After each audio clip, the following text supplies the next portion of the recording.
Un soir comme celui du 31 décembre, elles portent particulièrement bien leur nom. Il s'agit des salles des fêtes. Elles font le plein, bien sûr, pour le réveillon, mais sont aussi très demandées pour d'autres événements, type anniversaire ou mariage. Un vrai service public, quand on compare avec le tarif de location pour une salle privée, c'est ce qu'ont fait Jocelyn Azot et Noé Salem. C'est une famille très nombreuse qui a pris l'habitude de passer le réveillon dans cette salle municipale. Il faut dire que pour se réunir, ils n'ont pas trop le choix. On sera 180 à peu près. Ouais, 180. On est une grande famille. Voilà, donc on a à cœur de fêter cela tous ensemble.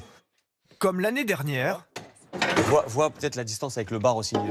Kevin Doman s'y est pris 12 mois à l'avance pour être sûr d'avoir cette salle des fêtes municipales.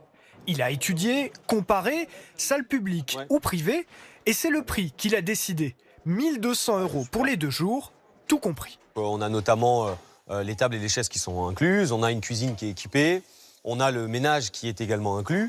Il y a également un aspect coût, donc on est sur des tarifs qui sont tout à fait raisonnables, notamment à l'échelle familiale.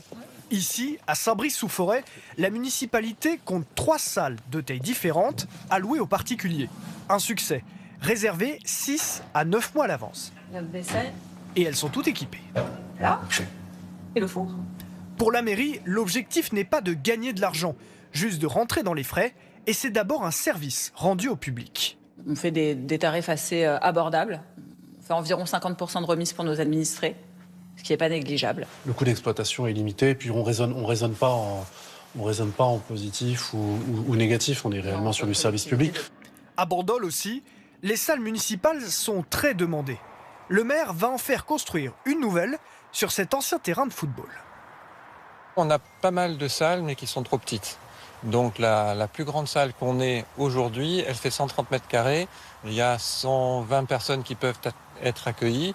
Là, c'est 200 mètres carrés, 200 places, donc une jauge plus importante, plus d'événements.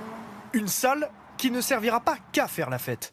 Carole, professeure de yoga, compte bien aussi en faire un outil de travail. Quand on n'a pas de salle ou pas vraiment les moyens aussi de louer des salles qui sont parfois des salles privées un petit peu chères, mais quelque part d'avoir des salles municipales, c'est intéressant et ça nous permet de travailler. À Bandol, il faudra attendre 2026 pour profiter de ces nouveaux services.